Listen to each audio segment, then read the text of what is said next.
So we have Kaskade, we have Ryan, we have Kevin, and we have Ed.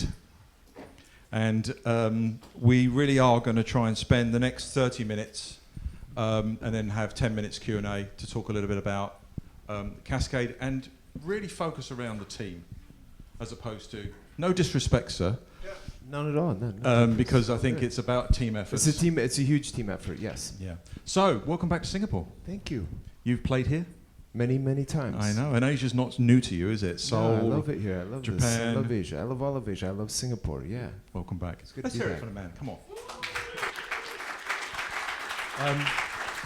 Was very fortunate to listen to the podcast recently, so it did help me a lot in some of the...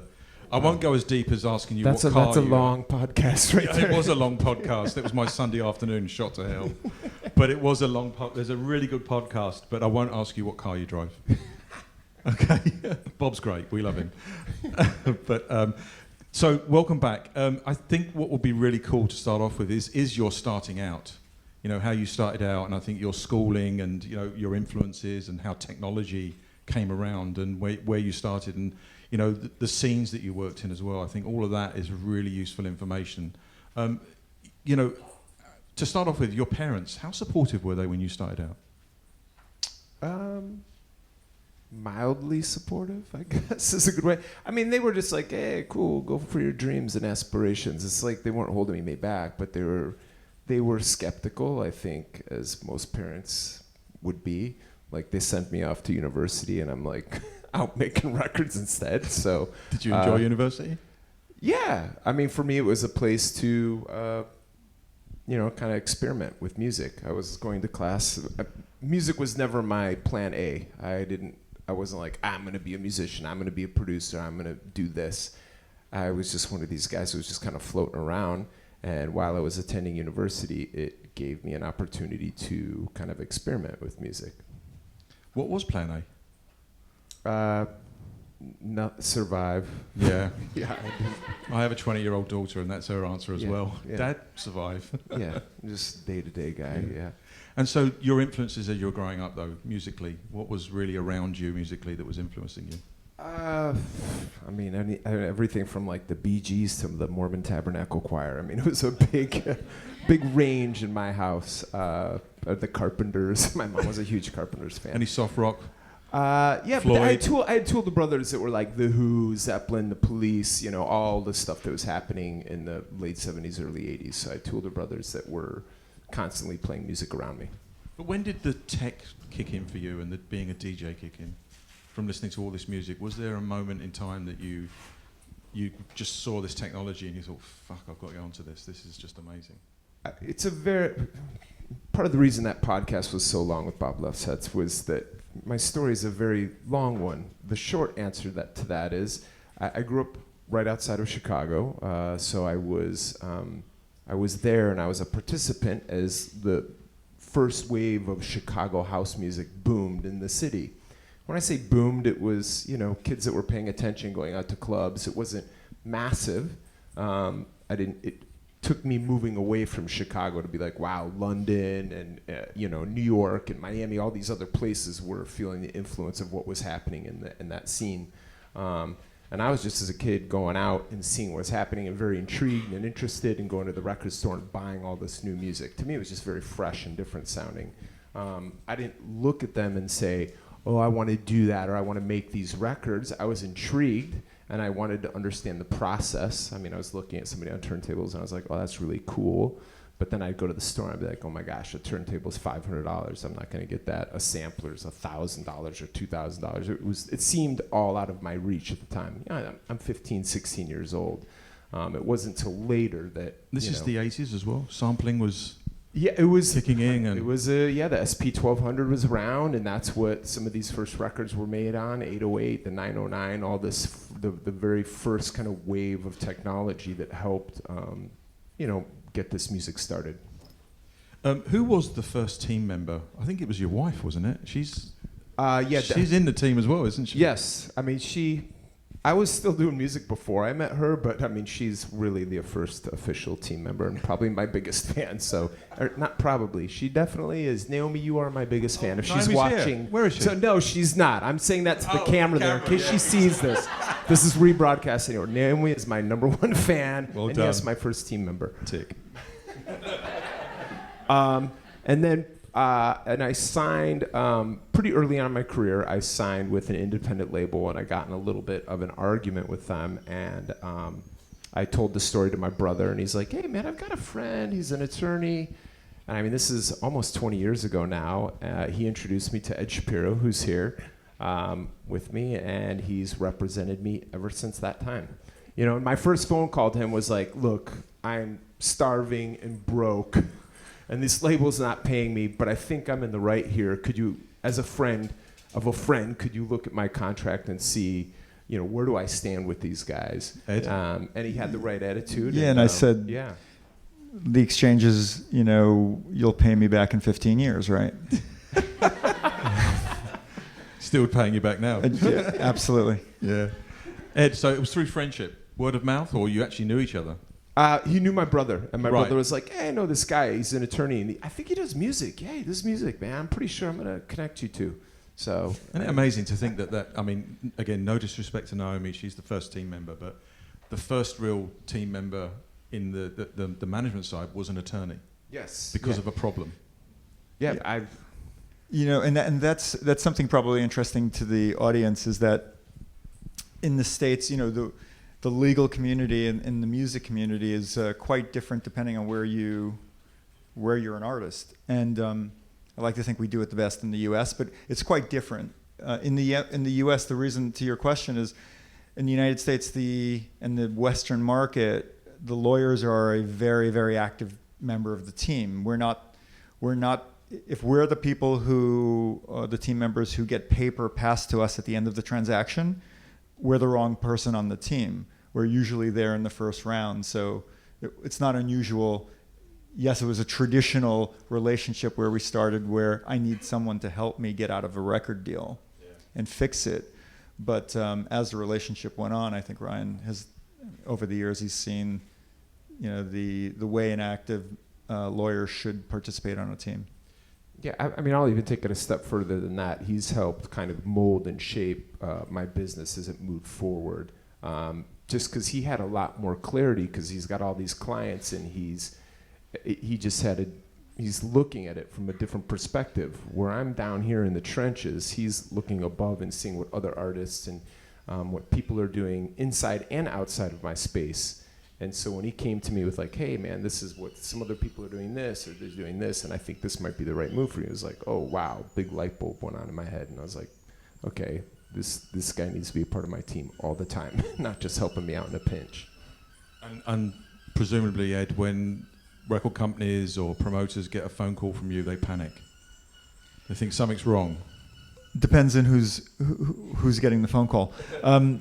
But you know, the lawyers, the really good entertainment lawyers have the relationships with the A&R people. So I'm constantly getting calls from the label, you know, from label people saying, "Hey, what are you working on? Because I know you get things, you hear things early.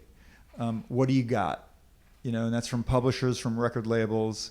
You know, and it's a fair exchange, you know, and I wouldn't say the lawyer is ahead of anyone. I have that relationship with managers and agents, and so we're constantly talking to each other about what you have, who lost what's coming up, and so yeah, that, you know, it's really the whole electronic scene that kind of has had its wave and is still continuing. It's really been a pleasure to be, you know, affiliated and friends and professionally working with Ryan for so long, because Ryan was in the space so much earlier than where everyone else was. So it made my life really easy, because when the so-called EDM movement happened, he'd already laid the groundwork for 10 years or so. And so I became, you know, crowned as like the EDM lawyer, but it was like I had Ryan, I had Kaskade. Well, and that was it. Like there was no one else that you really wanted to have at that point. And, you know, so it made my job easy to kind of, on the A&R front, to say, well, I represent Kaskade. What else do you need to know? And so the client list on that side kind of filled itself out. I kind of could pick the fruit pretty well. So having Ed on board, the next component obviously is a lawyer is not a manager. And you obviously have artist management and business management. Who was next? No. Next, these are probably the two newest members of my team. Ryan Henderson is part of my management team, and I don't know, basically 2 years. And I knew him because we had collaborated on some music years before. And when it came time for me to switch up that part of my team, he was a confident and somebody that I trusted a lot, and he knew the industry really well. So I was like, wow, this is a really good fit. You know, so he came on board when I moved over to Rock Nation. I'm managed by Rock Nation, and Ryan's part of that team. But it just was a natural fit. I was moving, and he was close by, and it seemed like the right fit. I've always worked with friends and people that are close and around me, and kind of part of the process. That does make a difference, doesn't it, if you're actually working with friends, because it's a much closer relationship. I don't know if it's that I have trust issues or when this, or when that whole like EDM initial wave happened. Like it said, I was already in this space for a very long time and established, so I felt like a lot of people were coming at me, and it was hard for me to discern what their intentions were. So it was very easy for me to kind of just pick people close to me and people that I trusted, and Ryan was one of those. And then we have Kevin here, who's my agent with Circle. Do we say Circle or do we say UTA? We say UTA. UTA. No, that's awesome. That sounds like an acquisition there. And I've been with you guys, I don't know, officially for, should we call it a year or less? I don't know. It's around that amount of time. Year and a half. Okay, geez, time flies. Year and a half. Wow. Right. But you're doing so many shows. I mean, how many shows do you do a year? This year, a little over 130, something like this. We're in that neighborhood. Yeah, switch it on. What are we? It's about 130. It's about 130. Yeah. It's a mouthpiece for you. Yeah, it's a lot. Yeah, that's a lot of shows. But you don't. I think you've on the podcast again. Sorry to reference Bob, but Bob won't kill me. You have actually slowed down a little bit. Age is. Well, it's just I think not on stage. I know that much. It's impossible to be in the studio writing music, touring, and have any kind of life outside of that. So this year actually was particularly busy. Last year I did around 100 shows. This year 130. There's just an uptick and a lot of great opportunities that I couldn't pass up. No. But Still doing it's a busy schedule. Still doing shows in Vegas? I love Vegas. Vegas has treated me really well. I literally, to make this plane and get here this morning, we walked off stage onto the plane. How dedicated is that? And I mean, I wore the clothes from stage onto the plane and got on and was like, okay, time for a rest. But this is a very common theme. This is a great way of coming down because you're going up, aren't you? That's right. I mean, because normally when you come off stage, it's fuck, where is everybody? It takes a minute to settle down. Yeah, but being on a plane is not a bad thing. Yeah, it was perfect. Ryan, number 2. Yeah.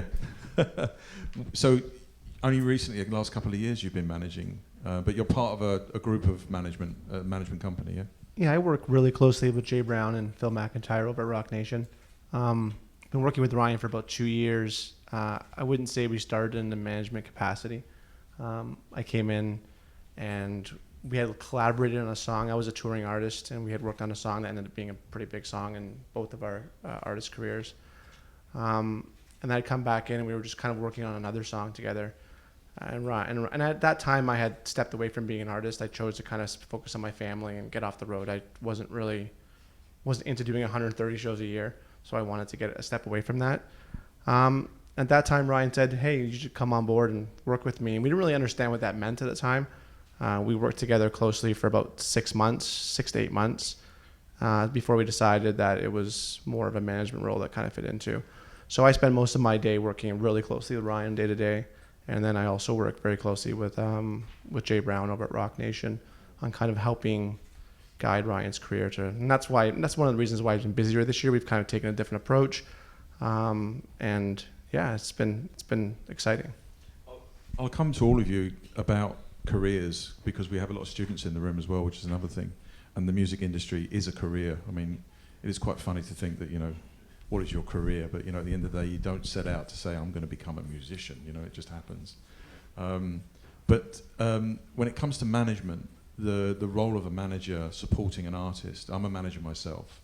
And my view of this is development. It's all development. It's all supporting the vision.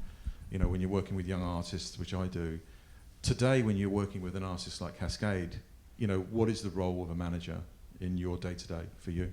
Well, there's still a lot of elements of development. I mean, when I came on board, one of the first things Ryan said to me is, hey, I want to do a beach party.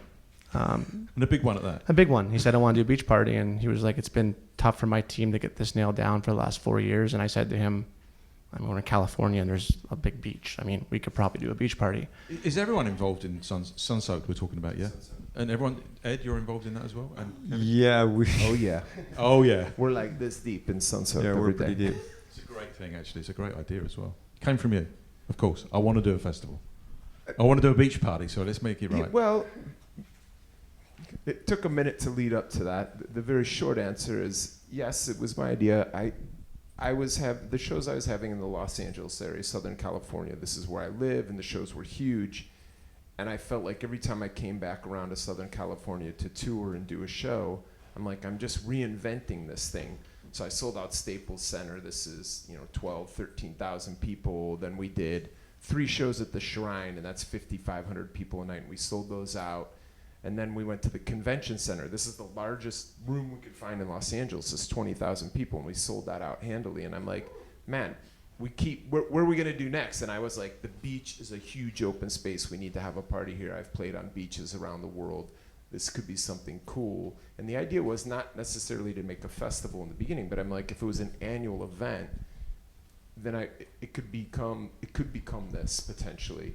And that's where we're at. And this is our second year, and we did 31,000 people this year, and it was pretty insane. Come on.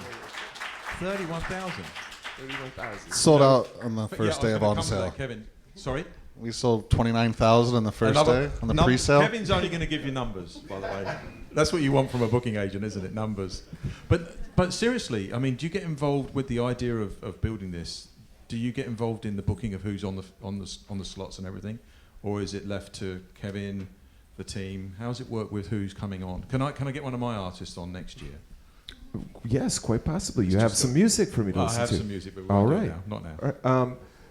All right. That's a good question for us because I only know the way I do it. Yeah. I think if I was to talk to other agents and managers and potentially other artists, I'm very involved on almost every level of my career. Just because I think the first 10 years of my career, there was no money in electronic music, so I was my own agent, I was my own manager, I was my own business manager. I played all these roles at one point or another, and Naomi was helping me and facilitating that and making it work. I always feel like I want to be. I think the biggest challenge for me personally has been to step away and let more people have control so I can have more time writing and creating, because that's what I like to do the most. It's like I like to be sitting in the studio writing songs, producing songs, or out on the road playing them, I'll come to the songwriting side in a minute, because I think that's also very relevant for people to understand that, there's that myth of pressing play, which is a complete myth when it comes to what a lot of DJs are doing today. And I think that the capability you have and what you're doing as far as songs are concerned is stunning. But Kevin, on the booking of artists and booking this man,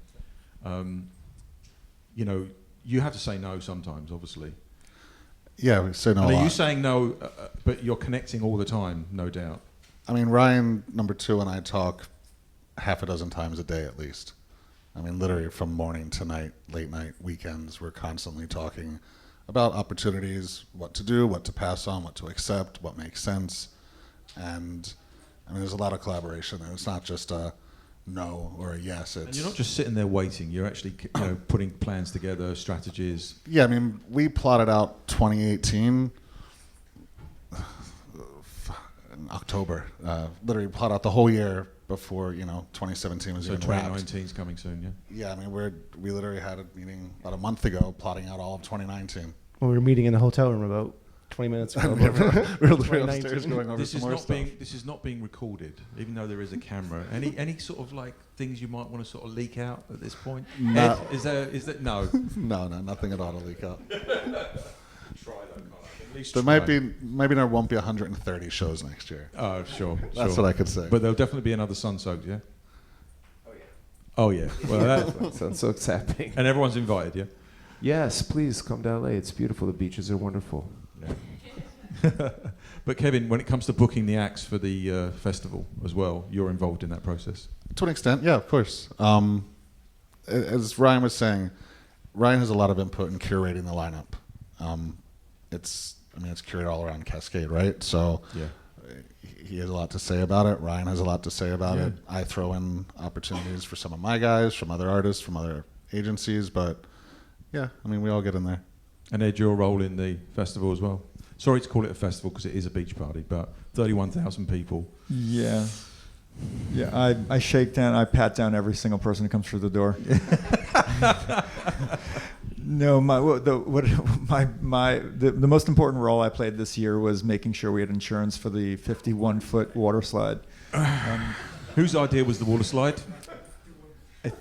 Well, That'd be me. I want a water slide. The largest water slide in the world, right here. No, but putting together a show is one thing, right? Yeah. Putting together a festival that involves hiring a production team and hiring just literally a boatload of vendors and concessionaires and a bunch of other people is a whole different animal. And you've got certain people that are ultimately that are responsible for those day and day tasks. But at the end of the day, Ryan's not going to care if Joe or Sally did their job or not. He's going to care whether or not I made sure that that it was properly papered and people were doing their job. And have you been into countries such as like Indonesia, Philippines, where from a legal point of view, there's obviously some restrictions and some groundwork, Well, the good news is on other clients, I deal with that every day. When it comes to Ryan, most of those issues are non-issues, just because of who Ryan is and how he holds himself out and how he lives his life and everything else. So,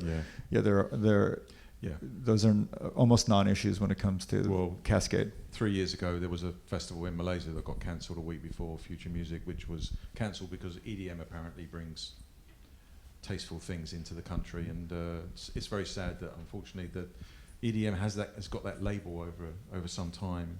Yourself, you're not in that way. You're very, very. The way you live your life is just exemplary, and I think that from a legal point of view, sometimes it's a bit disappointing that things can get labelled when it shouldn't be. Yeah, I think if you look at the number of festivals that happen every year and the number of injuries or deaths, people are dying at heavy metal festivals every year. I mean, no one's writing about it anymore, maybe because it's old news. But the truth is, people are coming out of, I hate to use the name, but people are coming out of some major pop artist concerts and, they're being carried away to the hospital. So it happens in every forum. Interestingly for Sun Soaked, I think with the city of Long Beach where it's held, I think everyone who doesn't touch and feel the space has this, thing about electronic music festivals. And I think in year one, 2017, they were, we went in there, we had very high hopes. We said, we're looking for 40,000 plus capacity, and they laughed. They said, how about relax? We're going to give you, I think, up to 14. And they were very nervous about giving us 14,000. Like, let's see how this goes. We know how these things go.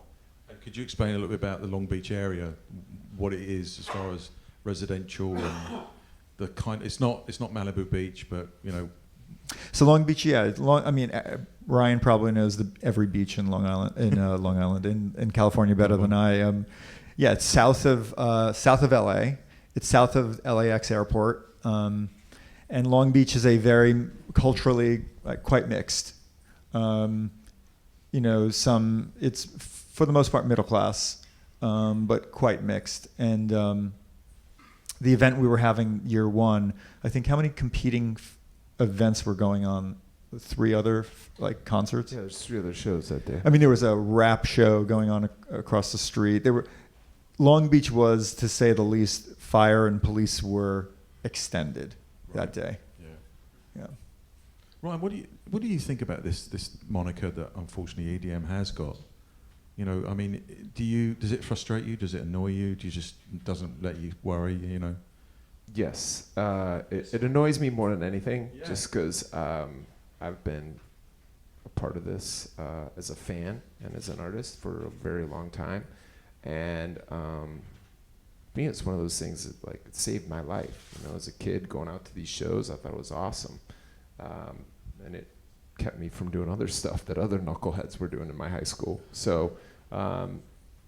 Yeah, I think it's unfairly labeled, but it's I don't know, rock and roll, you know, Elvis, he's shaking his pelvic, you know, let's ban him, you know, and then it's and it was, you know, and then when I was a kid, hip hop was a really bad thing, hip hop's bad, and, you know, now it's EDM's kind of the new thing, so we get picked on a bit. It's unfortunate because I think it's stunted the growth, and I think most of it's a bit unfair, you know, but. I'll be more worried about crossover classical next. I think that's the one that's going to go a bit Tabernacle Choir. Watch out. Yeah, Josh Groban, watch out for that guy. Yeah, I know. Yeah, exactly. He's not here, so we're all right. Phew. Someone's posting this on Instagram.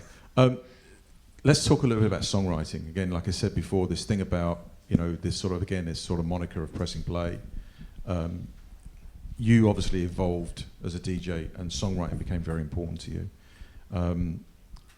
But understanding the business was another big important for you, understanding the dance music business. Explain a little bit more about why you felt that was important to evolve as a DJ, as an artist, not as a DJ. Yeah, when I found house music, one of the things I loved about it was very raw and very urban, kind of this post-disco. It was different. It was fresh. When I heard it sonically, it was very fresh to me. And I think electronic music is still in that zone. Most people look at it, you know, as kind of sound design music. And at the time, that was great, and I got a sampler, and I got a drum machine, and I was doing my thing, and sonically, I was trying to make it as interesting and listenable as possible. And then I got hired to do a remix, and I was in the session with the band, you know, hey, and we're kind of just sitting down, vibing out, hey, this is what we want the remix to be like, and we want this thing and that thing, and we're messing around, and I come back a few days later, and I'm hey, this is where I worked on, what do you guys think? And they're we love it, this is great. And the engineer who was working with the band at the time was man, your stuff's really interesting, but, you know, production styles come and go, and, you know, you should try your hand at songwriting. You know, I've seen some of your writing, and, you're a pretty good writer. I write on a blog. I enjoy writing. I love Twitter. I love to sit down and blog and whatever. I enjoy writing. And I liked that idea because so much dance music at the time, and it's still this way, is instrumental. Because any kid with a laptop or whatever, not even a laptop, a desktop in their parents', you know, kitchen can sit down and make beats. And I thought at the time, this is the year 2000, I was in San Francisco, and there's just a massive wave of electronic music happening in that city, and tech was going crazy, and there's a ton of money, and the clubs were full, and everybody was having a party. And there was a lot of great music happening at the time, and I thought my lane and where my opportunity could be was to make dance music that was, you know, that was song-based. I'm oh man, lyrics and melody really resonate. And I mean, I knew that and I understood that because people were coming to me for remixes, and I'm man, the song's already awesome. And they're oh, but we want it to work in a club, man. We want it to be something that you'll play in your set. I'm okay, so this is an awesome song. Can I make it work? Did you have a this period way? where you did a lot of remixing, or did you stay away from it? No, I've done a ton of remixing, just because I enjoyed the challenge. Yeah. I've done a ton of pop stuff. I've done underground stuff. I mean, I've got something coming up for Odessa in a few weeks. I still do quite a bit of remixing because it's something that, for me, it's just kind of a brain exercise, a production brain exercise. Like, you get the stems, and like the real hard work to me, and this will probably piss some producer off, the real hard work, the song's done, the lyric, the melody, it's there. And if you connect with that, it's like, okay, cool. What am I going to build around this song? But isn't that because there's so many? I mean, you know, I manage a couple of producers as well, who are so into the song. They're not just. I mean, they're not just pushing faders. Right. You know, they are into the craft of the lyric, the melody, the top And I line. think that's the guys. Now, here I am later on in my career, and those are the guys that succeed. You know, I just sat down with Rick Knowles in Los Angeles, and he's produced Lana Del Rey's last 2 records, and he's had huge success and, you know, global smashes many times over. And he was a producer first, and then kind of got into the songwriting lane. And it was interesting because I'm looking at this guy, and I'm like, he's a pop guy, but I was like, man, that I kind of did the same thing, but just in my dance music world. You know, I realized the importance of the song, and I think that's what people connect with. And I met with another producer early on in my career, and he said something, because I'm like, man, I'm working on my first album. And he's like, how are you going to make it? How's a producer going to be an artist? And how are you going to make an album not sound like a compilation? And I took that home, and I thought about it, and I'm like, I don't totally know. And I slept on it. I met with him later, and I'm like, I'm telling you why. I'll tell you why. Because I'm sitting in, and I'm doing the majority of the writing. Cool, I can sit and be a producer and make a song and program some beats and come up with something fresh. But if I'm in on the songwriting and I'm telling my story, it doesn't matter who sings the song. I could sing the song, he could sing the song, get somebody, you know, find somebody who sings it and that does a great job doing it. That's a producer hat. But make sure that the song itself connects with people. I totally agree with you. I've worked with artists that expect songs to be presented to them, but there's no buying, they're not involved in the process of making the music, and I think that's so crucial. You know, the commoditization of songwriting has become a little bit silly, really. It's crazy. You know, camps and all this sort of stuff. You know, it's really interesting to hear that, because I think this audience, I think that's a really important point. I work with artists who are, you know, just put out a track, or they've got demos, and then all the way to the biggest artists in the world, and including Ryan. And literally my advice to people when they say, well, how do I do it? Like, I've got these set of photos. Okay, forget the photos. Like, literally today, forget everything. What motivates me to jump on a plane across the world to go see someone who has one song is I heard that song. And it's like game over. You know, there's a girl in South America, in Colombia, that I heard this one song, and it was like, I didn't get her, by the way, as a client. But I literally spent the next 2 or 3 days tracking her down, trying to get a meeting based on one song. And because that's magic. Like, when you get that song, it's crazy. It'll do everything from a business standpoint. If you wanted to hand a lawyer like me tools to go get you a big deal, whatever that means, or the right deal, just give me the song. I don't care what you look like. I don't care any of that. I don't care really anything else. Is just get me that song. We're going to have another conversation. Yeah, I'm gonna one up him on that story. Yeah. So he put me in a session with a girl. He's like, hey, sit down with this girl. He sent me a couple of songs. Like, man, her voice is great. Yeah, line up a session. I want to sit with this person, and like, maybe we can make some music together. I don't know what's gonna happen. Sometimes you sit in a room, nothing happens, and you eat a sandwich, and that's it. And sometimes you make a hit, whatever. Anyway, he puts me in the room with her. I'm blown away. I'm freaking out. I'm like, this girl is amazing. I'm not saying her name because I don't know where things stand or what.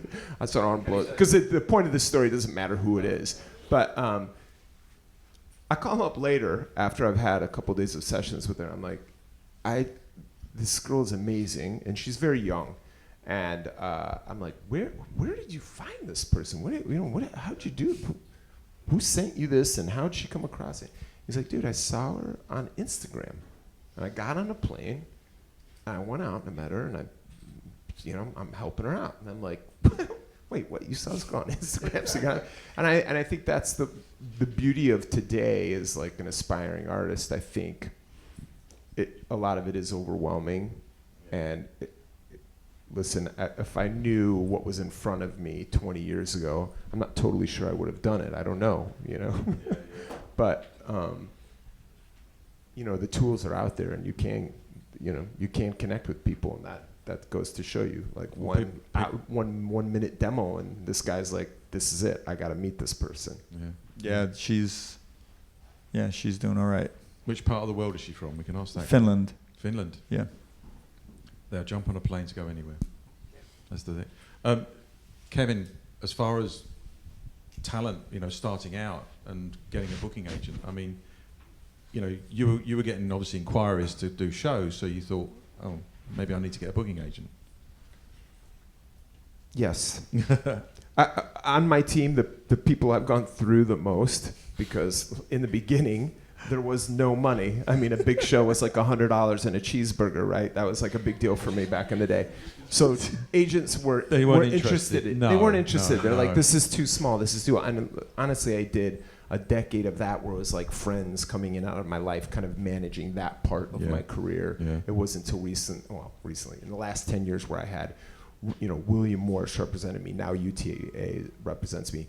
The reason I connected with Kevin, and I mean, dude, you can tell your own part because it doesn't matter if it's my story or somebody else's story. He's worked with tiny little guys and brought them from absolutely nothing to something huge. When I knew it was time to switch agents, I reached out to Kevin because once again, I knew him. He was a friend, and I was really amazed at what they had built from the ground up. And I was like, this is a kindred spirit. He's been here since day one with dance music, like I have. We speak the same language, and that was very important to me. So I could sit in a room and say something to him. He understands me. I'm like, all right, cool. Say more than numbers, Kevin. Go on, go ahead. Yeah. No, this one's more than numbers. I mean, as Ryan said, quick backstory on me. I started in the electronic space, whatever you want to call it, in '91. Living in Philadelphia, going to warehouse parties and the earliest raves that were happening in New York and DC and Boston. And from there I became a promoter, literally a kid, 15 years old, handing out flyers, going to high school, traveling up from Philadelphia to Maine on a Friday, coming home to work my deli job on a Sunday, but passing out flyers the whole way through. And, from there I became an actual rave promoter, throwing shows. I did my first warehouse show in 1994. And then, just from connecting with various DJs who I was bringing over from the UK and from around the country, someone wanted to do a tour of America with two guys from London. And, I never done anything like this before, but it was a challenge. It was something that I thought I could do well. Are you a musician as well? Nope. No, it's not one of these stories of No. There was a fork in the road, and there was the artist side and the business side, and there was the road less traveled and the road that everyone else I took the goes business side. All my buddies at the time, they were all DJs themselves, and I became like an impromptu manager agent for them. So when this opportunity came up to book a tour in '98, I took it, and the tour was a success. And then literally those guys went back to London, said, hey, there's this guy in Philly who just did a great tour. Give him a call.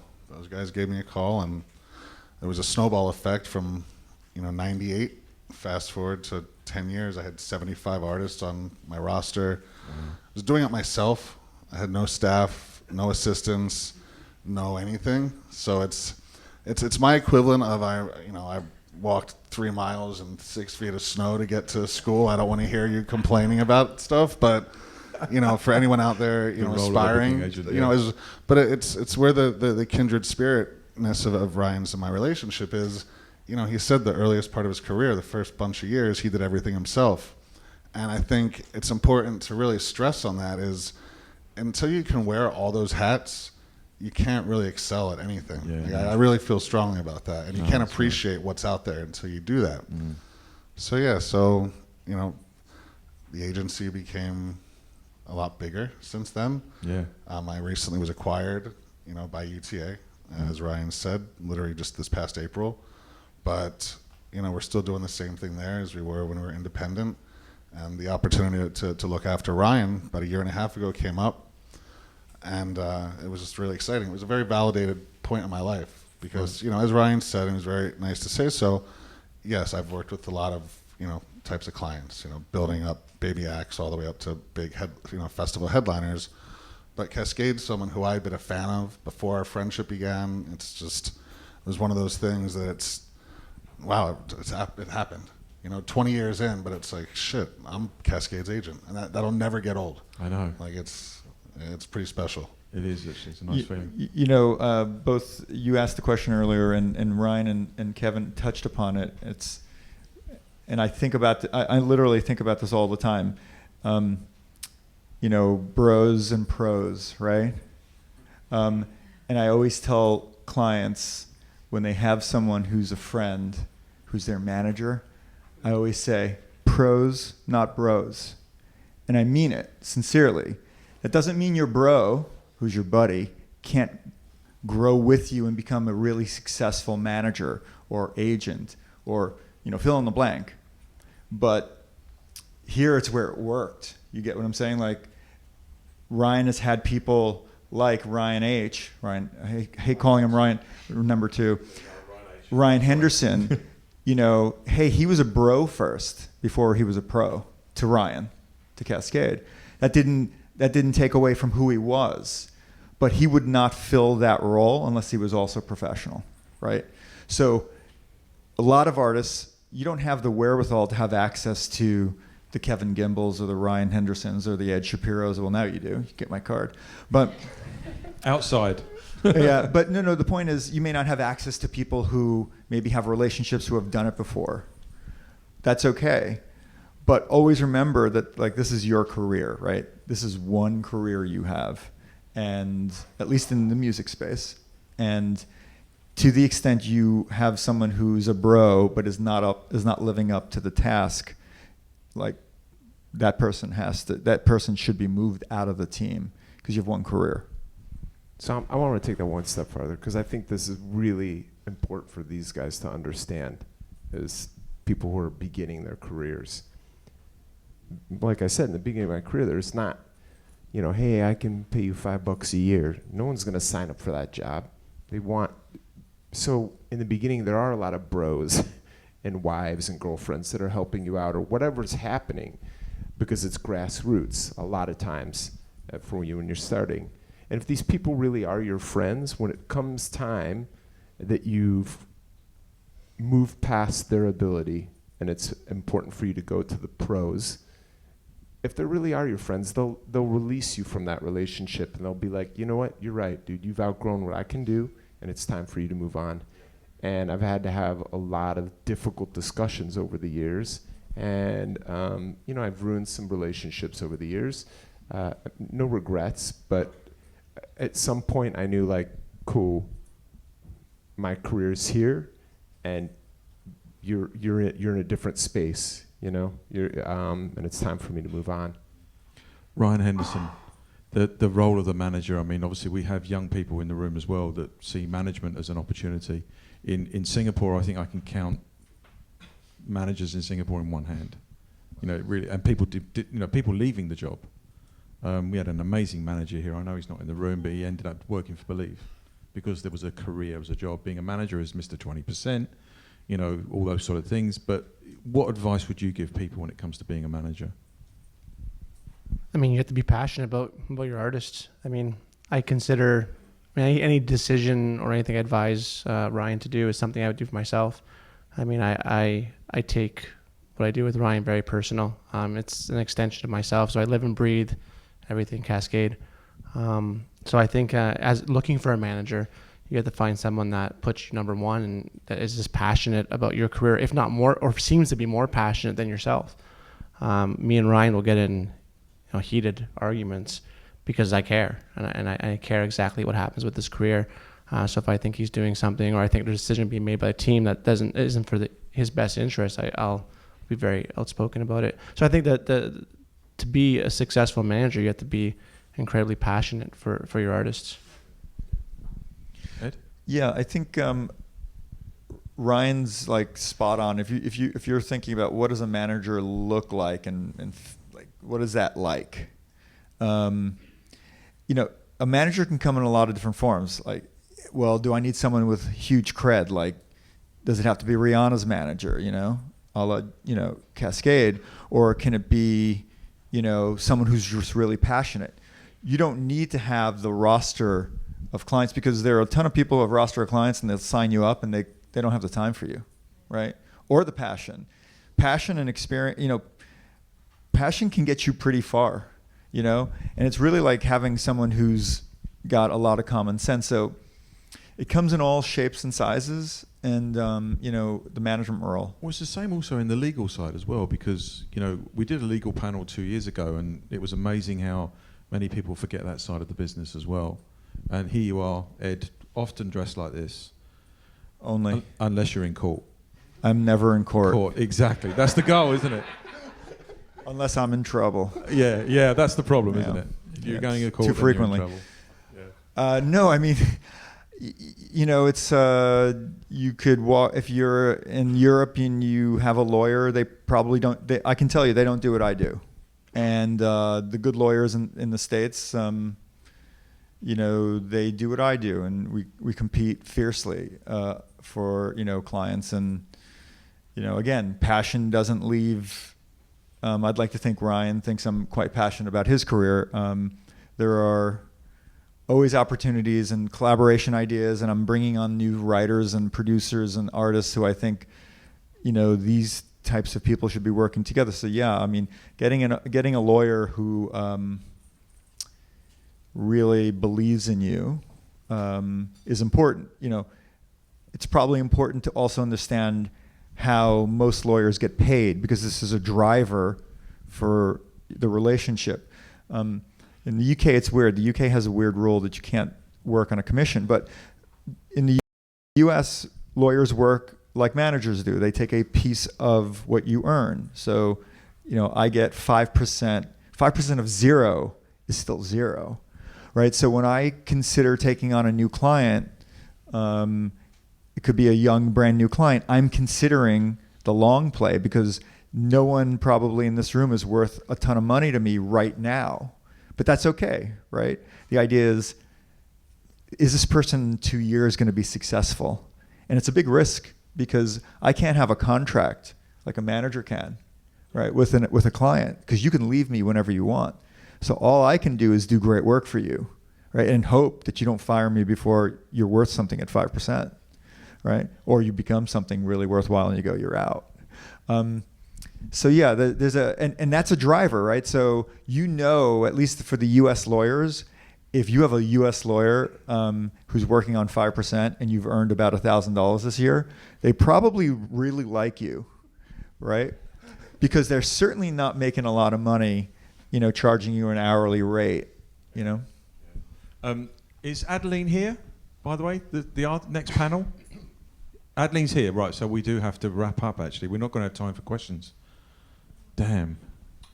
I really wanted an hour, but, I will leave, if we may, we'll leave the last question or the last comment from yourself.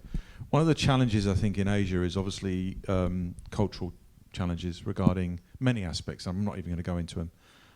But we're in very nascent region, when it comes to the development, the scene development, and you came from Chicago and San Francisco, where the scene is just so vibrant.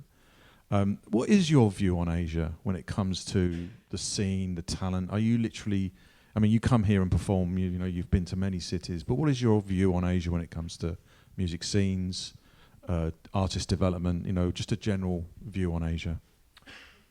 I look at Asia as a place that it's kind of like this is the next chapter. They're on that cusp for electronic music for a long time, and from what I've seen and where I'm standing, there was a long time where it only existed in clubs and warehouses. And there was a period of time, an uncomfortable period of time. In America, we're kind of past this moment where the stigma's gone a bit, mostly. But where it went from nightclubs and warehouses to, oh my gosh, theaters and stadiums and festivals. And it wasn't a quick transition. It was a slow transition. It took years. And I feel like we're kind of at the beginning or in the midst of that transition in most of Asia. I mean, dude, I've had some wild nights in the city at Zouk. Zouk was a city. This club's got 20-year history. I know. It's unbelievable. And it nearly shut down. Yeah, it's gone now, or is it? Moved it. They moved it. All right, Yeah. But it nearly shut down because of real estate. right. Because it was and that's how most clubs are. Ministry of Sound in London's the same way. When they opened 20 years ago, they went out to the farthest outskirts of the city, and now that's like the coolest place in the city to be. So it's all developed around them, and this happens, in cities all over the place. It was the same story in Chicago, but I really think in Asia, in most of Asia, we're on the cusp of seeing this massive wave as things change from these dark, kind of smaller clubs to these massive festival stages and stadium acts. And it's exciting. That time's really exciting because it's a time of discovery. It's when the youth are kind of discovering this newish music. You played Zouk out? I have twice. Twice. Yeah, it's Well, there you wonderful. We have run out of time, and I would love to have opened it up for question and answers, but the next panel is All right. waiting for bated breath. Can I please... We covered a lot of stuff. We covered a lot. I'm sure we answered all your questions. Yeah, exactly. Can I please ask you to put your hands together for Ed, Kevin, Ryan Henderson, and Ryan Kaskade. Thank you.